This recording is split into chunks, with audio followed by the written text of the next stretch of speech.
Hello दोस्तों, तो कैसे हैं आप लोग। आज मैं एक्सप्लेन करने वाला हूँ फिल्म स्टोलन को। और इस फिल्म में आप पाताल लोक के थोड़े तरीके को देख पाएंगे। तो चलिए बिना समय गवाए शुरू करते हैं। लेकिन उससे पहले कहना चाहूंगा कि अगर आप हमारे चैनल पर पहली बार आए हैं तो हमारे चैनल को सब्सक्राइब करके बेल आइकन जरूर दबाएं और वीडियो अच्छी लगे तो उसे लाइक करें। तो चलिए शुरू करते हैं। फिल्म की शुरुआत में हम एक स्टेशन के बाहर एक गाड़ी में गौतम नाम के आदमी को देखते हैं जो कि अपने छोटे भाई रमन का इंतजार कर रहा है। और फिर हम रेलवे स्टेशन के बाहर झुम्पा नाम की एक औरत को देखते हैं जो कि बहुत गरीब है और उसकी एक 5 महीने की छोटी बेटी भी है। झुम्पा अपनी बेटी के साथ स्टेशन पर सो रही थी, तभी एक औरत आकर उसकी बेटी को किडनैप कर लेती है। और तभी रमन भी ट्रेन से उतरता है और वो उस औरत को बच्ची को किडनैप करते हुए देख लेता है। लेकिन उस समय रमन को कोई खबर नहीं थी कि वो बच्ची उस औरत की नहीं है, तो वो उस पर ज्यादा ध्यान नहीं देता। फिर झुम्पा जब नींद से उठती है तो वो देखती है कि उसकी बेटी उसके पास नहीं है और यह देखकर वो काफी घबरा जाती है और अपनी बेटी को इधर उधर ढूंढने लगती है। तभी झुम्पा को रमन के हाथ में उसकी बेटी की टोपी दिखाई देती है, तो झुम्पा को लगता है कि रमन ने ही उसकी बेटी को किडनैप किया होगा। और फिर झुम्पा चिल्लाने लगती है और वहां पर बहुत से लोग इकट्ठे होकर रमन के साथ हाथापाई करने लगते हैं और उसे घेर लेते हैं। अभी वहां पर गौतम आ जाता है और सबको कहता है कि उसके भाई ने उस बच्ची को किडनैप नहीं किया है, लेकिन उसकी बात कोई नहीं मानता। तभी वहां पर गोपाल नाम का एक कांस्टेबल आ जाता है और फिर रमन अपनी बेगुनाही साबित करने के लिए सभी को स्टेशन के पास एक दुकान की तरफ लेकर आता है। और फिर वो दुकानदार बताता है कि रमन तो कुछ ही देर पहले ट्रेन से उतरा है और उसने झुम्पा की बेटी को किडनैप नहीं किया है। और फिर उस दुकानदार रोहित की बात सुनकर सभी लोग रमन को छोड़ देते हैं। और फिर गौतम झुम्पा से कहता है कि मैंने एक औरत को तुम्हारी बेटी को ले जाते हुए देखा था। लेकिन अभी भी झुम्पा अपनी बेटी को लेकर काफी परेशान थी। और फिर जब गौतम अपने भाई रमन को वहां से ले जा रहा था, लेकिन गोपाल उन दोनों को रोक लेता है और कहता है कि जब तक पुलिस वाले तुम्हारे बयान नहीं ले लेते तुम लोग यहाँ से नहीं जा सकते। यह सुनकर गौतम काफी ज्यादा टेंशन में आ जाता है क्योंकि उसके घर पर आज एक बहुत बड़ा प्रोग्राम था और उन दोनों भाइयों को वह फंक्शन कैसे भी अटेंड करना था। और दूसरी तरफ झुम्पा बाथरूम में जाकर अपनी बहन को फोन मिलाती है और उसके सामने रोती है कि अगर उसे उसकी बेटी नहीं मिली तो वह अपनी जान दे देगी। और रमन झुम्पा की वो सारी बातें सुन लेता है और उसे झुम्पा पर काफी दया आ रही थी। फिर गौतम की बीवी को उसका फोन आता है और वो उसे घर आने के बारे में पूछती है। तब गौतम कहता है कि तुम फिक्र मत करो, हम लोग जल्दी घर आ जाएंगे। फिर गौतम फोन रख देता है और दूसरी तरफ झुम्पा पूरे रेलवे स्टेशन पर सभी लोगों से अपनी बेटी के बारे में पूछ रही थी। और फिर कुछ टाइम बाद पंडित जी नाम का एक पुलिस वाला रमन और गौतम का बयान ले रहा होता है। तभी झुम्पा को रेलवे स्टेशन पर वही चाय की दुकान वाला रोहित दिखाई देता है और वो किसी औरत से बच्चे के बारे में बात कर रहा था। झुम्पा उसकी सारी बातें सुन लेती है और उसे पता चल जाता है कि रोहित ने और उस औरत ने मिलकर ही उसके बच्ची को चुराने का प्लान बनाया था। झुम्पा रोहित को पकड़कर पुलिस के पास ले जाती है और जब पुलिस वाले पूछते हैं तो रोहित झूठ बोल देता है कि मैंने कोई बच्ची नहीं चुराई, ये औरत पागल हो गई है। फिर पुलिस वाले जब रोहित का फोन चेक करते हैं तो उसे उसके फोन में उसी औरत का नंबर मिलता है जिसने बच्ची को उठाया था। और जब पुलिस वाले उसे थोड़ा बहुत मारते पीटते हैं तो रोहित सच उगल देता है। रोहित बताता है कि उस औरत ने झुम्पा पर नजर रखने के लिए उसे 5,000 रुपए दिए थे और वो उसकी बेटी को किडनैप करके कसूरी कोठी पर लेकर गई है। झुम्पा पुलिस वालों को अपने साथ उस कोठी पर चलने के लिए कहती है। फिर पुलिस वाले कहते हैं कि बिना किसी सबूत के हम कहीं नहीं जा सकते और यह सुनकर रमन उन पर भड़क जाता है। वो कहता है कि आप लोग कैसे पुलिस वाले हो, अपना काम ठीक से नहीं कर सकते। और फिर इस बात को लेकर गोपाल और रमन में बहस होने लगती है और गौतम रमन को चुप कराकर घर ले जाने लगता है। रमन ने ठान लिया था कि वह झुम्पा की मदद जरूर करेगा और वह उसके साथ कसूरी कोठी चलने के लिए तैयार हो जाता है। फिर रमन, गौतम और झुम्पा गाड़ी में बैठकर कसूरी कोठी की तरफ जाने लगते हैं। वो कोठी जंगल के बीचों बीच थी और साथ में पंडित जी और गोपाल भी उस कोठी की तरफ जा रहे थे। अब रमन झुम्पा से उसकी बेटी के बारे में पूछने लगता है और झुम्पा बताती है कि मैं अपनी बेटी के साथ मनाली जा रही थी और इससे पहले मैं कभी शहर में नहीं गई हूँ। और फिर जैसे ही वो लोग जंगल के पास पहुंचते हैं कुछ लोग उनकी कार को रोक लेते हैं। फिर वो लोग कहते हैं कि तुम लोग बच्चा चोरी करके कहाँ भाग रहे हो। और यह सुनकर गौतम हैरान हो जाता है और फिर वो आदमी गौतम को एक वीडियो दिखाता है जिसमें सब लोग उन्हें बच्चा चोर कह रहे थे। और ये तब की बात है जब रमन के सर पर सब लोग उसे बच्चा चोर कहकर चढ़े हुए थे। तभी किसी ने उनकी वीडियो बनाकर सोशल मीडिया पर डाल दी थी और इसी गलतफहमी के चलते वो लोग रमन, गौतम और झुम्पा को बच्चा चोर समझ रहे थे। फिर गौतम गोपाल को वहां बुलाता है और फिर गोपाल सबको बताता है कि ये लोग बच्चा चोर नहीं है बल्कि झुम्पा की बेटी को किसी ने किडनैप कर लिया है। और यह सुनकर वो लोग उनकी गाड़ी को जंगल की तरफ जाने देते हैं। कुछ टाइम बाद वो तीनों उस कोठी पर पहुंच जाते हैं और वो लोग अंदर जाकर उस औरत को ढूंढने लगते हैं। और दूसरी तरफ हम गौतम को देखते हैं जो कि उन दोनों कोठी के बाहर इंतजार कर रहा था। फिर थोड़ा बहुत ढूंढने के बाद उन्हें वो औरत दिखाई देती है और वो पुलिस वालों को देखकर वहां से भागने लगती हैं। फिर वो लोग उसे पकड़ने के लिए उसके पीछे जाते हैं और फिर जब वो औरत बाहर आती है तो गौतम उसे देख लेता है और वो उसे रोकने के लिए लकड़ी फेंक कर मारता है, जिससे वो औरत एक गड्ढे में जाकर गिर जाती है और उस गड्ढे में गिरने की वजह से उस औरत की मौत हो जाती है, क्योंकि वो गड्ढा बहुत गहरा था। और यहाँ पर गौतम बहुत डर जाता है क्योंकि उसने नहीं सोचा था कि उसके हाथों ऐसे उस औरत का खून हो जाएगा। और फिर गोपाल भी गौतम पर चिल्लाने लगता है क्योंकि उस औरत के जरिए ही झुम्पाई बेटी का पता लगाया जा सकता था। लेकिन फिर रमन उसे दिलासा देता है कि कोई बात नहीं, तुमने जानबूझकर नहीं किया है और तुम चिंता मत करो, मैं सब संभाल लूंगा। फिर वो लोग दोबारा उस कोठे के अंदर जाते हैं जहाँ पर झुम्पा को एक डायरी मिलती है और वो उसको चुपचाप अपने पास रख लेती है। फिर गोपाल के पास उसके सीनियर का फोन आता है और उसका सीनियर उसे कहता है कि झुम्पा एक जमींदार के बहुत सारे पैसे लेकर भागी है, तुम उसे पकड़कर थाने ले आओ। और फिर जैसे ही गोपाल झुम्पा को पकड़ने के लिए जाता है, झुम्पा वहां से बचकर भाग जाती है। फिर गोपाल रमन और गौतम को बताता है कि झुम्पा एक चोर है। यह सुनकर गौतम हैरान हो जाता है, लेकिन पुलिस वाले अब भी गौतम को उस औरत के मर्डर में छोड़ने के लिए तैयार नहीं थे। फिर रमन कुछ पैसे लेकर पंडित जी के पास जाता है और कहता है कि सर आप देखिए ना, मेरे भाई ने उस औरत को जानबूझकर नहीं मारा है। और फिर पंडित जी उन पर तरस खाकर उन दोनों को जाने देते हैं। फिर रास्ते में गौतम रमन को कहता है कि आज तुम्हारी वजह से मैं बहुत बुरा फंसने वाला था और तुम्हें झुम्पा पर भरोसा नहीं करना चाहिए था। फिर रमन कहता है कि झुम्पा कोई चोर नहीं है और वो अपनी गाड़ी में ही बैठी है। यह सुनकर गौतम गाड़ी रोक देता है और झुम्पा को जबरदस्ती गाड़ी से उतारने लगता है। गौतम रमन से कहता है कि तुम्हें इस चोरनी को कार में नहीं बैठाना चाहिए था। और फिर रमन गौतम को समझाने की कोशिश करता है। झुम्पा भी गौतम से यही कहती है कि वो कोई चोर नहीं है और उसे फंसाया जा रहा है, लेकिन गौतम उनकी एक बात सुनने को तैयार नहीं था। और फिर रमन कहता है कि मैं तो झुम्पा की मदद जरूर करूंगा, तुम्हें इस बात का तब पता चलेगा जब कोई तुम्हारा अपना तुमसे दूर जाएगा। और एक तरीके से रमन ने इस दुख को सहा था। और यहाँ हमें पता चलता है कि रमन एक लड़की को बहुत प्यार करता था और एक एक्सीडेंट में उस लड़की की मौत हो गई थी, इसलिए रमन को किसी से दूर होने का दुख पता था। गौतम रमन की बातें सुनकर काफी इमोशनल हो जाता है और वो भी उसके साथ झुम्पा की मदद करने के लिए तैयार हो जाता है। फिर झुम्पा उन्हें बताती है कि उसे कोठी में एक डायरी मिली थी जिसमें एक अच्छे लाल नाम के आदमी का जिक्र था। अच्छे लाल एक रिहैब सेंटर में काम करता है और फिर वो लोग बंसोला नाम के गांव की तरफ जाने लगते हैं क्योंकि वो रिहैब सेंटर उसी गांव में था। और फिर कुछ टाइम बाद वो उस गांव में पहुंच जाते हैं और फिर रमन वहां पर कुछ लोगों से उस रिहैब सेंटर के बारे में पूछ रहा था और फिर वहां के लोग गौतम और रमन को देखकर काफी भड़क जाते हैं। और यहाँ पर ऐसा लगता है कि उन गांव वालों ने भी उस बच्चा चोर वाली वीडियो को देखा था और वो सब लोग उनके साथ हाथापाई करने लगते हैं। और गौतम जब उन्हें समझाने की कोशिश करता है तो उनकी बात कोई नहीं सुनता और वो तीनों किसी तरीके से वहां से अपनी जान बचाकर भागते हैं। और फिर वो लोग श्याम को कॉल करते हैं और बताते हैं कि कुछ लोग हमें जान से मारना चाहते हैं, तो आप लोग जल्दी यहाँ पर आ जाइए। और वो कहता है कि तुम तीनों डरो मत, मैं वहां पर आ जाऊंगा। और फिर वो तीनों बैठकर कार में आगे की तरफ बढ़ने लगते हैं। गांव वाले भी उन तीनों के पीछे लगे हुए थे।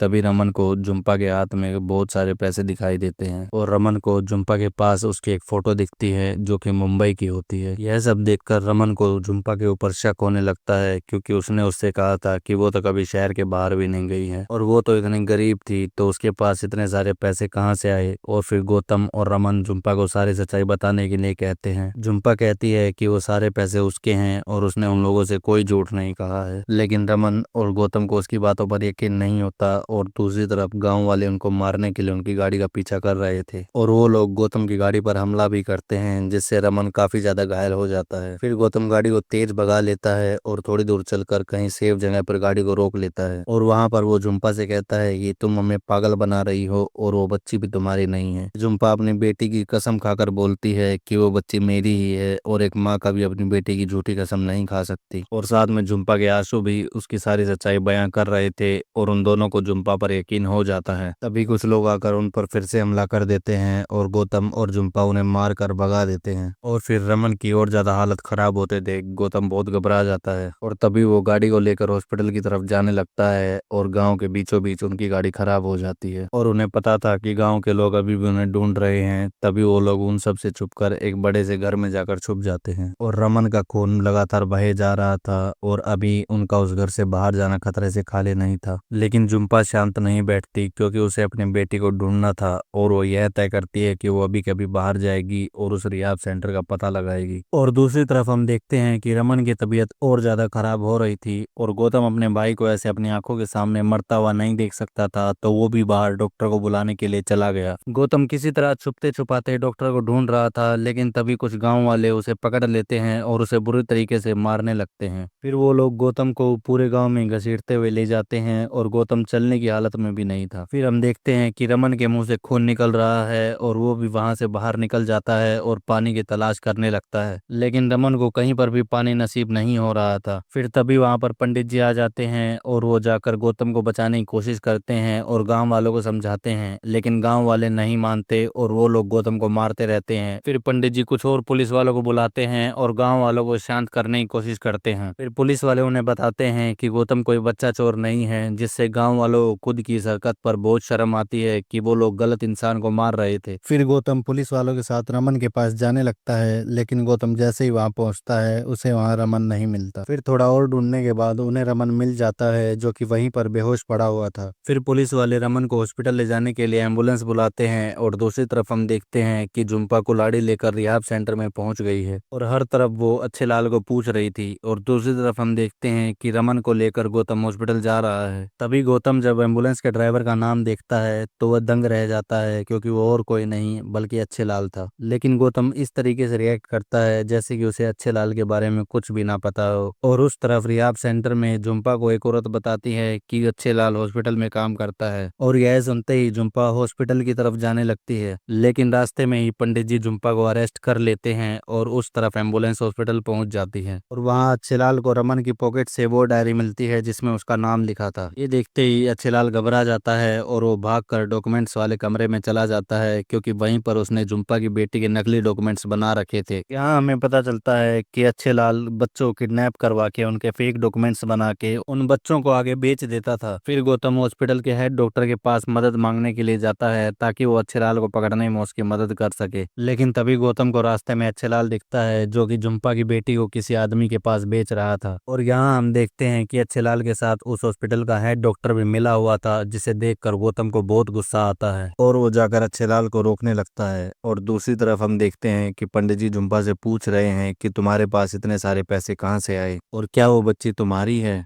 तो फिर झुम्पा सच सच बताती है कि वो पहले दयानंद नाम के आदमी के पास काम करती थी। और फिर झुम्पा कहती है कि दयानंद की पत्नी को कोई बच्चा नहीं था, तो उन्होंने मुझसे मदद मांगी तो मैंने हाँ कह दिया था। लेकिन फिर झुम्पा को एक की जगह पर दो बच्चे हुए थे, जिनमें से एक उसने दयानंद को सौंप दिया, जिसके बदले दयानंद ने उसे काफी सारे पैसे दिए और दूसरी बच्ची को झुम्पा ने रख लिया था और उसकी दूसरी बच्ची को अच्छेलाल ने किडनैप कर लिया था। और यह बातें बताते बताते झुम्पा थोड़ी भावुक हो गई थी और यह देखकर पंडित जी को उस पर दया आ जाती है और वो उसकी मदद करने का वादा कर देते हैं। और उस तरफ हम देखते हैं कि गौतम सबको अच्छेलाल की असलियत बता रहा है और कहता है कि अच्छेलाल ने ही बच्ची को चोरी किया है। और यह सुनकर सब लोग अच्छेलाल को पीटने लगते हैं और फिर वहां पर पंडित जी और झुम्पा भी आ जाते हैं। और अब आखिर में इतनी सारी मुसीबतें झेलने के बाद झुम्पा को उसकी बेटी मिल जाती है और अब झुम्पा थोड़ी खुश लग रही थी और यहाँ गौतम भी झुम्पा के लिए खुश हो रहा था। और दूसरी तरफ रमन की हालत भी सुधर रही थी और अब पंडित जी ने अच्छेलाल को और उस हेड डॉक्टर को अरेस्ट कर लिया था। और अब यहीं पर यह फिल्म खत्म हो जाती है। आपको इस फिल्म का एक्सप्लेनेशन कैसा लगा